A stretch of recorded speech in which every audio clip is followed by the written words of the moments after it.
کیونکہ اللہ کے نزدیک یہ ساری باتیں ناپسندیدہ ہیں، اور مجھے واپس جانا اسی اللہ کے پاس ہے، تو اس کے پسند اور ناپسند کا خیال رکھنا سب سے پہلا میرا حق بنتا ہے کہ ہم اپنے اللہ کے حکم کو مانیں اور اس کی پسند کیا ہے، اس کی ناپسند باتیں کیا ہے، اس کا خیال رکھیں۔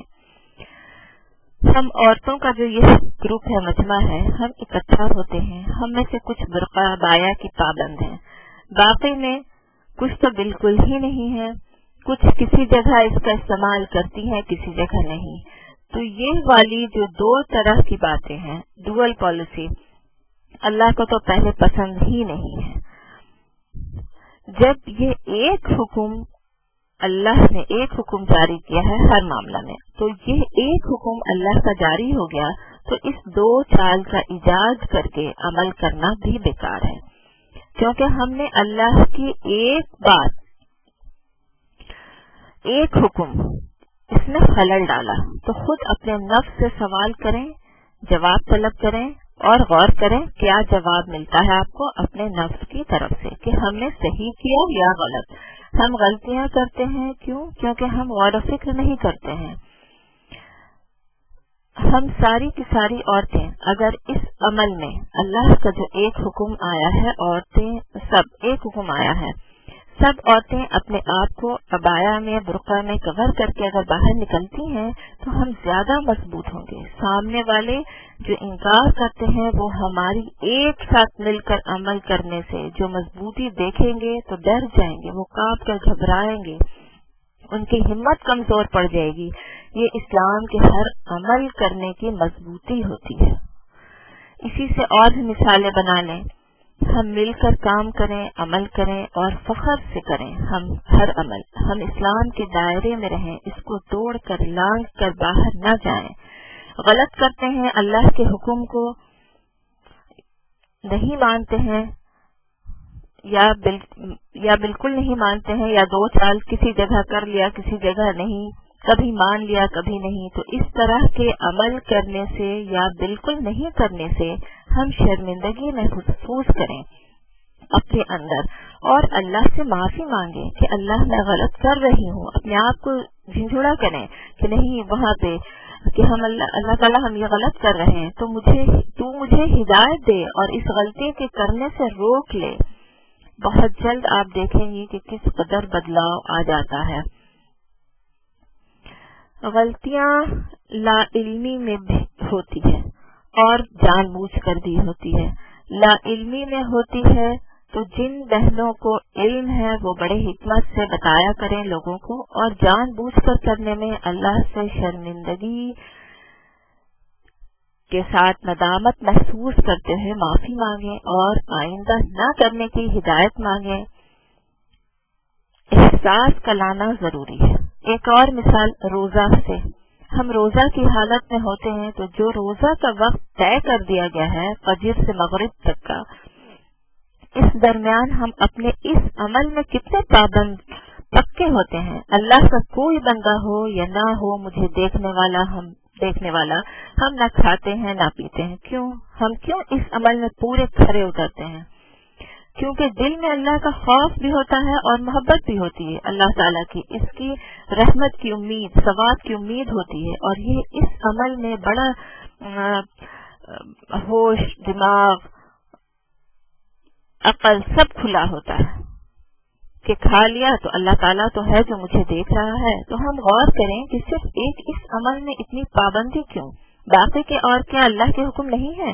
باقی کے عمل کیا اللہ تعالیٰ نہیں دیکھ رہا ہے ہماری؟ کیا فرشتے نہیں لکھ رہے ہیں؟ کیا ہمارے اعمال نامہ میں درج نہیں ہو رہا ہے؟ نوٹ نہیں کیا جا رہا ہے؟ سارے نوٹ ہو رہے ہیں، پورے رجسٹر ہمارے اعمال نامہ کی تیار ہو رہی ہے۔ باقی کے عمل میں کیوں اللہ کی محبت میں، اللہ کے خوف میں ہم کمی کر جاتے ہیں؟ اگر کمی کرتے ہیں تو یہ اللہ کا خوف، اللہ کی محبت کا دعویٰ کرنا ہمارے عمل سے ظاہر ہوتا ہے جو بے بنیاد ہے۔ تو ہم سب لوگ انشاءاللہ تعالی اللہ کے ہر حکم کو مانیں گے، عمل کریں گے، ہر معاملہ میں ہم اللہ کے مومن بندوں میں شامل ہوں گے اپنے عمل سے۔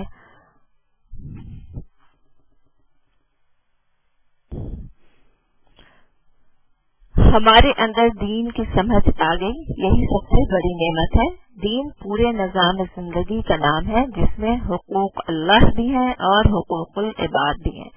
دین کو سمجھ لینے کے بعد انسان کو اپنے تمام معاملات میں اللہ کی روشنی نصیب ہو جاتی ہے، اس کا قدم حق بات پہ اٹھتا ہے، اس کے اندر دنیا کے رشتوں کی فکر نہیں رہتی ہے، مطلب یہ رشتہ ناتا منہ موڑ لے تو موڑ لے، وہ دین کو سمجھ گیا تو حق بات ہی کرے گا۔ ان رشتوں کو ٹوٹنے کی فکر نہیں کرتا ہے، اللہ کو راضی کرنے کو زیادہ اہمیت دیتا ہے، وہ اخلاق اور خیرخواہی کے سانچے میں ڈھل جاتا ہے جسے اللہ تعالیٰ پسند فرماتے ہیں۔ اس عمل کو وہ امن پسند شہری بن کر زندگی بسر کرتا ہے، فیصلے کرتا ہے، وہ ایک کامیاب شوہر، پہلے تو ایک کامیاب والدین بن کر، پھر شوہر یا بیوی، اولاد، دوست، رشتہ دار، ہر رشتہ میں عادل حکمران، انصاف پسند ہوتا ہے، جس حیثیت کا بھی ہو اسے خیر خوبی کے ساتھ نبھانے والا ہوتا ہے، مطلب اللہ کے حق کو بھی سچائی سے نبھاتا ہے اور لوگوں کے، دنیا والوں کے ساتھ بھی معاملات حق پہ کرتا ہے۔ انسان کے اندر یہ ساری خوبیاں کس چیز سے پیدا ہوتی ہے؟ دین اسلام کی تعلیمات کے سمجھنے اور انہیں اپنانے سے۔ جسے دین کی سمجھ حاصل ہو گئی، حلال اور حرام کا امتیاز اس کے سامنے واضح ہو گیا، ظاہر ہو گیا، اور اس نے اللہ کی توفیق سے حلال راستے کو اختیار کرنے کا عہد کر کے اس پر چل دیا اور حرام سے دامن کو اپنے بچا لیا اور اللہ کی عبادت کو بھی اپنی زندگی کے معاملات کا حصہ بنا لیا، تو سمجھ لیں کہ دین و دنیا کی دونوں جہانوں کی بھلائیاں خوشی نصیب ہوگی۔ وہ امین بن گیا، وہ ہلاکت اور بربادی کی گہرائیوں میں گرنے سے بچ گیا اور جہنم کے گڑھے دلدل سے نکل گیا اور جنت کی ہمیشگی کی زندگی، وہاں کی راحتوں، آرام، عیش اور نعمتوں کا مستحق قرار پا گیا، حقدار ہو گیا۔ اس لیے میری بہنوں، بھلائی اور آرام ہمیشگی کا دولت کے ڈھیر میں نہیں ہے، دنیا کی رنگین اور لذتوں والی محفلوں میں نہیں ہے، پرائم منسٹر، پریزیڈنٹ یا کوئی بھی اعلیٰ پوسٹ، اونچا سے اونچا پوسٹ اس منصب میں نہیں ہے، اونچی عمارتوں یا خوشنما محل کوٹھیوں میں نہیں ہے، بلکہ صرف اور صرف دین کی سمجھ حاصل ہو جانے میں ہی ہے، مطلب علم حاصل کریں، جان لیں، سمجھ لیں اور پھر عمل کرنے میں ہی ہے اور ثابت قدم رہیں۔ اللہ نے جس کو اپنے دین یعنی دین اسلام کی سمجھ دے دی اور اس کو اپنانے کی توفیق سے نواز دیا، یقیناً اس کو اللہ تعالیٰ نے بھلائیوں سے مالا مال کر دیا۔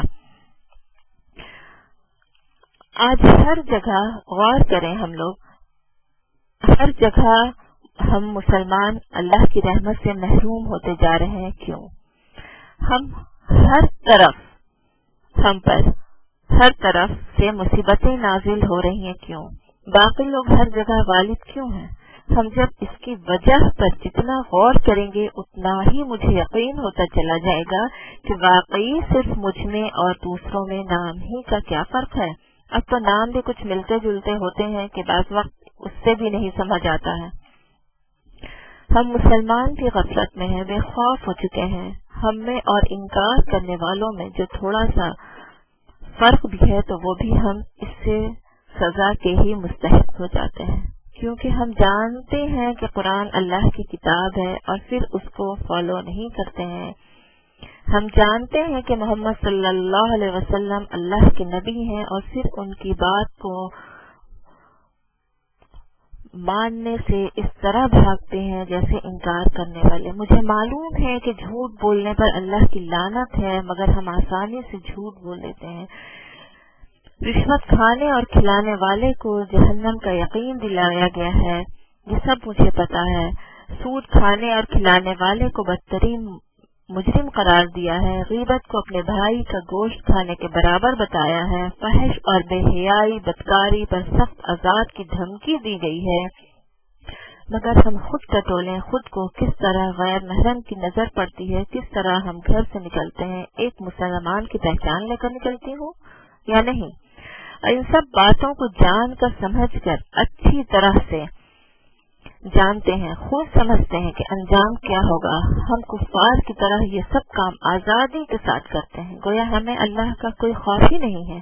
یہی سب وجہ ہو سکتی ہے کہ ہم ذلیل ہو رہے ہیں اور اللہ کی طرف سے مسلمانوں کو سزا ملتی ہے، کفار ہم پر حکمران ہیں۔ یہ سب ہمارے جرم کی سزا ہے کہ اسلام کی نعمت دی گئی ہے پھر ہم نے اس کی قدر نہ کی۔ مقصد ہے کہ جو ہم نے کھویا ہے اس کو حاصل کریں، ایمان کو مضبوط کریں۔ رسول اللہ صلی اللہ علیہ وسلم کا فرمان ہے، 2 چیزیں تمہارے پاس چھوڑے جا رہا ہوں، اللہ کی کتاب اور استغفار۔ ہم سب اپنی آنکھیں کھولیں، اندر کے انسان کو، اپنی انسانیت کو جگائیں دین کی روشنی میں۔ اللہ تعالی ہم سب کو ہدایت دے، آمین۔ اللہ تعالی رسول اللہ صلی اللہ علیہ وسلم فرماتے ہیں کہ تو اللہ کی حفاظت کر، اللہ تیری حفاظت فرمائے گا۔ اللہ تعالیٰ تو ساری دنیا کا محافظ ہے اور نگران ہے، اسے کسی کی حفاظت کی ضرورت ہی نہیں ہے۔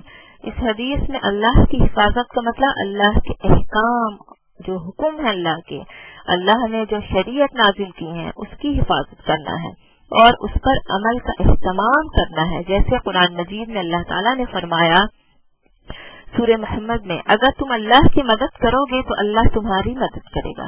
یہاں بھی اللہ تعالیٰ کی مدد سے مراد اللہ کے دین کی مدد ہے، جو اللہ کے دین کی مدد اور اس پر عمل کرے گا اللہ اس کی مدد فرمائے گا۔ اللہ کے دین پر عمل کرنا، اس کے مطابق زندگی گزارنا اور دین کی قدر کرنا اور روایت کی حفاظت کرنا اور ان کے دین کی سر بلندی میں کوشاں رہنا، لگے رہنا، تو اللہ کی طرف سے اس کو فتح چیز حاصل ہوگی، مدد ملے گی اور وہ اللہ کی رضامندی کا باعث ہے، اللہ کی رضامندی حاصل کرنے کی بنیاد بنے گی، اس کی سبب بنے گا۔ اس لیے ہر مسلمان کو دین کا پابند ہونا چاہیے اور معاشرے میں دین پھیلانے میں جٹ کر مل کر کام کرنا چاہیے اور دین کے کام میں آگے بڑھنے کی تمنا دل میں ایسی رکھیں کہ ہم آگے بڑھیں، بڑھتے ہی جائیں۔ اللہ تعالی ہم سب کو نیک ہدایت دے اور صراط مستقیم پہ چلائے، آمین ثم آمین۔ الحمدللہ رب العالمین وصلی اللہ علی سیدنا محمد وعلی آلہ وصحبہ اجمعین۔